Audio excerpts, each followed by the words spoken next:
Ladies and gentlemen, taxation compliance is one of the important compliance. And if you are not doing the tax compliance, no matter who you are, your business is going to be punished not today but tomorrow. So make sure that you are complying with the taxations, paying the tax timely, filing the returns timely. This is important. I'm going to explore here one of the important taxation topic, and this is the advance tax. What is advance tax? Who is required to pay the advance tax? Who is exempted from the advance tax? And why we need to pay the advance tax? This is I'm going to explore here in this video. So your mentor, your speaker Sajjan Singh is going to explore about advance tax. आपको क्या करना है? आपको तो video देखना है, like करना है, सब्सक्राइब करना है, आगे फॉरवर्ड करना है, क्योंकि जो एडवांस टैक्स के ऊपर अप्लीकेबल है और अगर वो एडवांस टैक्स नहीं पे करते हैं तो इसके कॉन्सिक्वेंसेस भी है। तो कॉन्सिक्वेंसेस से बचने के लिए आपको तो वीडियो फॉरवर्ड करना पड़ेगा ना, करना पड़ेगा कि नहीं करना पड़ेगा? यस, करना पड़ेगा। Now I know that you are going to forward the video, you are going to like the video, you are going to also subscribe the video. I know that what is important here to explore about the important topic, and that is going to help you to be able to develop more compliant business. I think this is important. So coming to the point, advance tax. So what is advance tax? As the name suggests, advance tax, अग्रिम कर। तो ये अग्रिम कर, advance tax किसको देना है? भैया ये सभी को देना है, ये सभी को देना है। आप किसी भी धंधा में आपको देना है। एग्जेम्पशन किसके लिए है? तो अगर आप सीनियर सिटीजन हो, 60 साल से ऊपर हो, और आप अगर धंधा पानी में हो तो आपके लिए एग्जेम्प्टेड है। दूसरा, अगर आपका टोटल साल भर का tax, the total tax in a whole year is less than 10,000, तो आपको एडवांस टैक्स पे करने की ज़रूरत नहीं है, राइट। उसके अलावा सबको एडवांस टैक्स जमा करने होते हैं। अब ये एडवांस टैक्स क्यों? तो सरकार कहती है कि आपका जो टैक्स है वो तो ईयर एंड में पे करना है, तो मैं ईयर एंड वेट नहीं करूंगा। अगर आपका 10,000 से ऊपर टैक्स की लायबिलिटी बनती है तो आपको एक सर्टेन अमाउंट पे करना पड़ेगा एट ए सर्टेन डेट पे। तो हमने बोला अच्छा, एक certain amount at a certain date pay करना है, तो वो कौन सा सर्टेन अमाउंट है और कौन सा वो सर्टेन डेट है वो भी ज़रा बताएं। तो सरकार बोलती है कि आपको एडवांस टैक्स साल में 4 दफ़ा पे करनी है। अच्छा, 4 दफ़ा सरकार ने बोली कि आपको एडवांस टैक्स पे करनी है। ये 4 दफ़ा कब कब?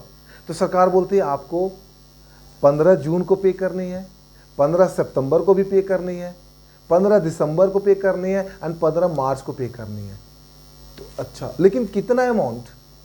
ये तो डेट ठीक है, 15 जून को, 15 सितंबर को, 15 दिसंबर को एंड 15 मार्च को, लेकिन अमाउंट कितना? तो सरकार बोलती है रुक, मैं आपको बताता हूँ, अमाउंट भी बताता हूँ।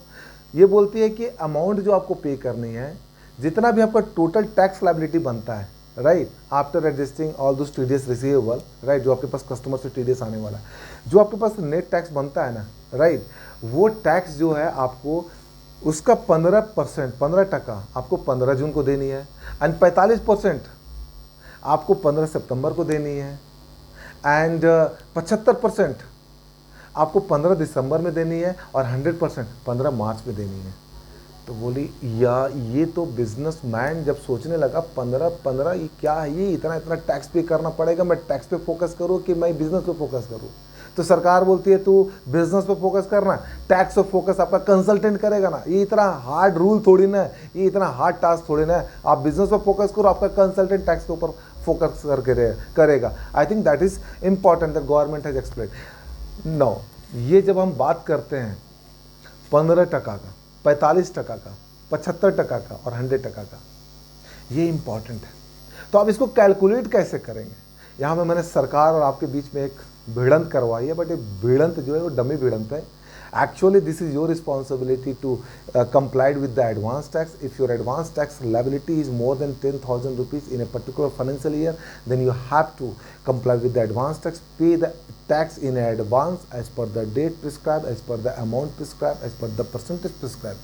So what the date and percentage prescribed here is the 15th June, 15th September, 15th December and 15th March, and the amount the certain percentage, the 15% of the total tax liability on 15th June, 45% of the total tax liability on 15 December, and 75% of the total tax liability on 15 December, and 100% of the total tax liability on 15 March. तो ये आपको tax पे करनी है और इस date में पे करनी है।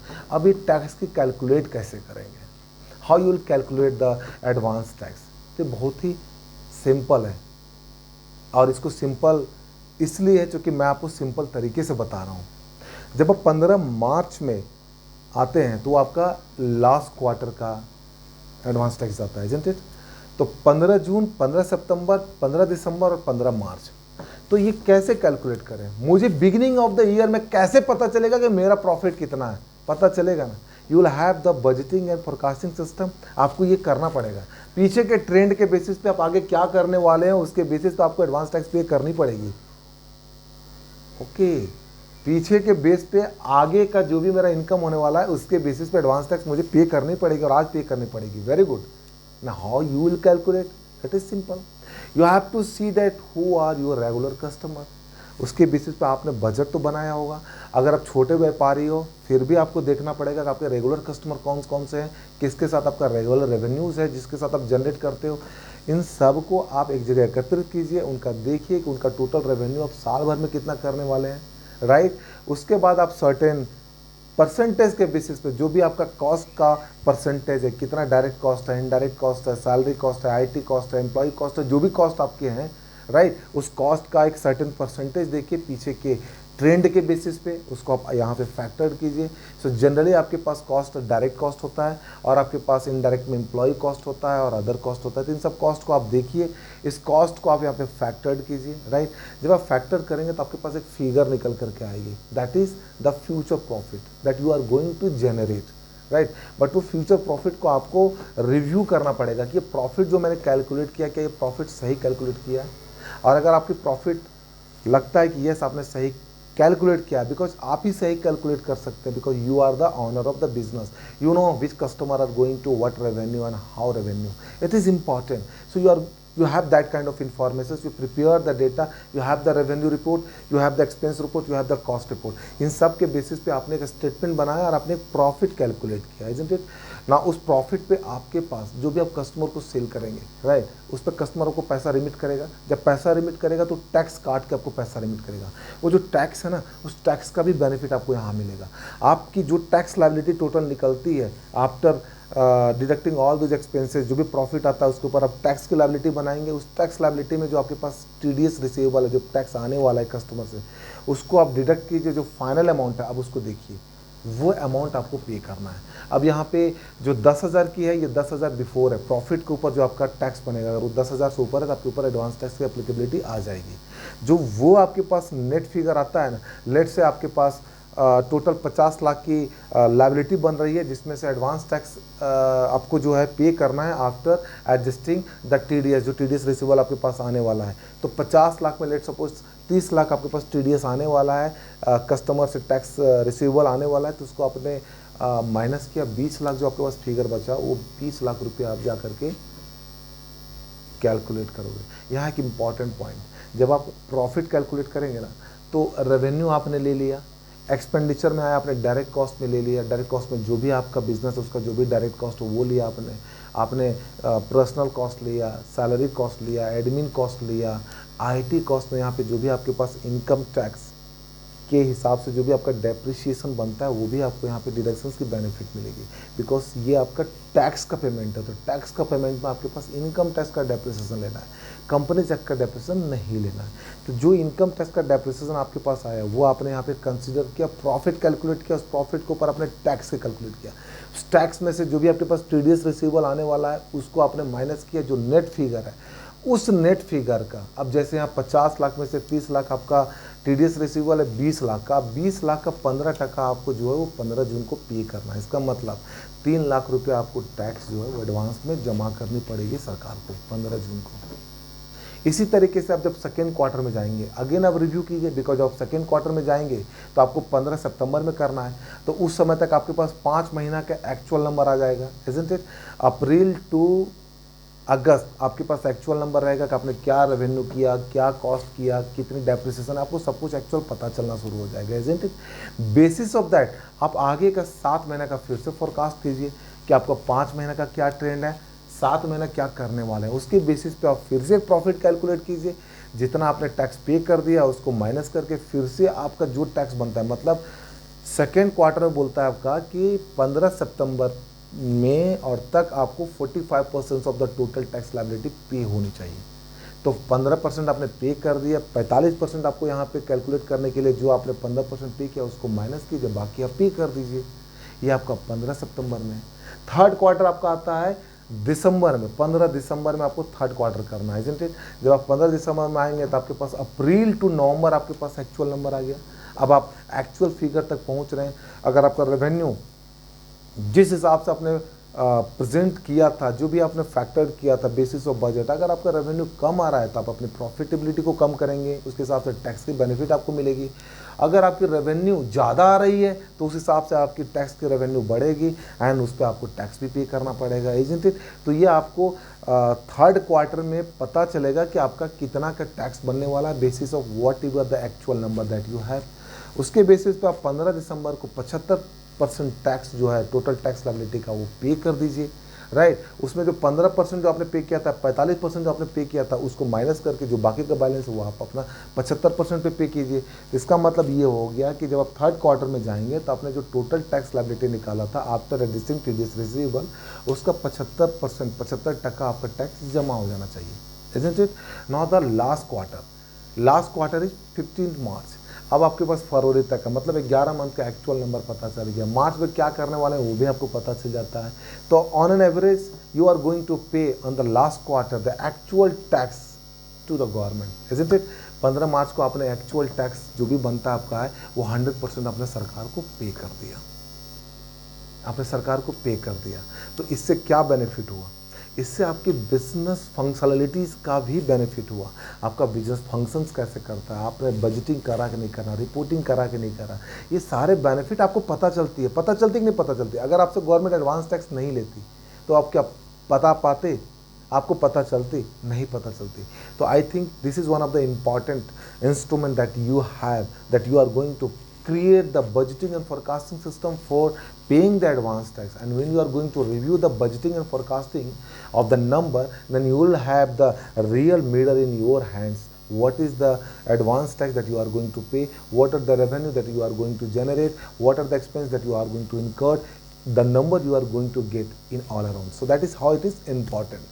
तो आपके पास इस चीज़ को समझनी पड़ेगी कि एडवांस टैक्स अगर अप्लीकेबल है तो आपको पे करनी है। अगर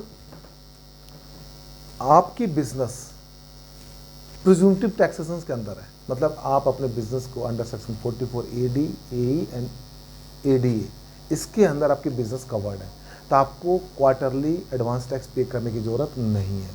आपको 100% 15 मार्च को पे करना। इसका मतलब अगर आप प्रिज्यूमटिव टैक्सेशन के अंदर है तो आपको चारों क्वार्टर का 15 मार्च को जमा करनी होती है। एंड सबसे इंपॉर्टेंट बेनिफिट यहाँ पे होता है कि यहाँ पे आपको बुक्स ऑफ अकाउंट मेंटेन करने की ज़रूरत नहीं होती है, ठीक है।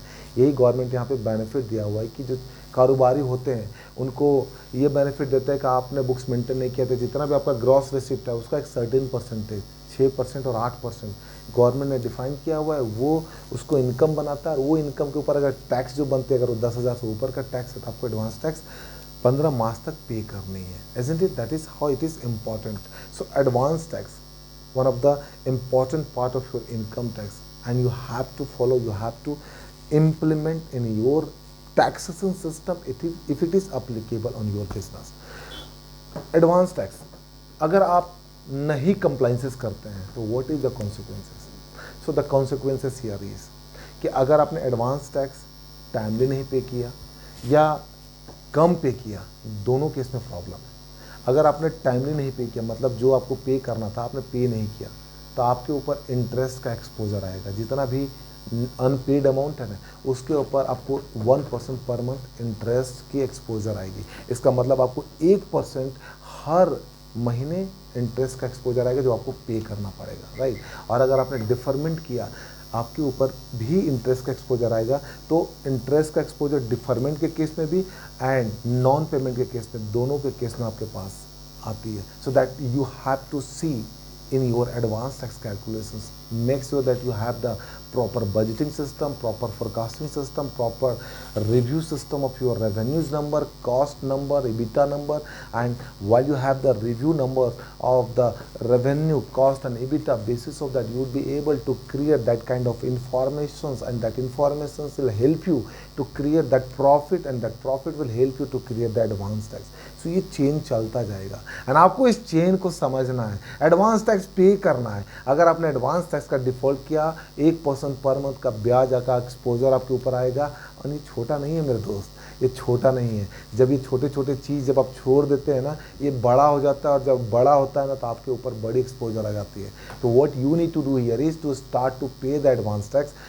Very simple, right, in a calculations जो मैंने आपको अंडरस्टैंडिंग दिया हुआ है। If you are going to do the exercise basis of what I have given here in the discussions, you'll be able to easily calculate the advanced tax. Simple format you have to keep and take all those revenue, cost, income tax, depreciation, right? And then you'll find out the profit, deduct the TDS receivable, and then whatever the final amount you have to pay in a 4 installment, 15 June, 15 September, 15 December, and 15 March.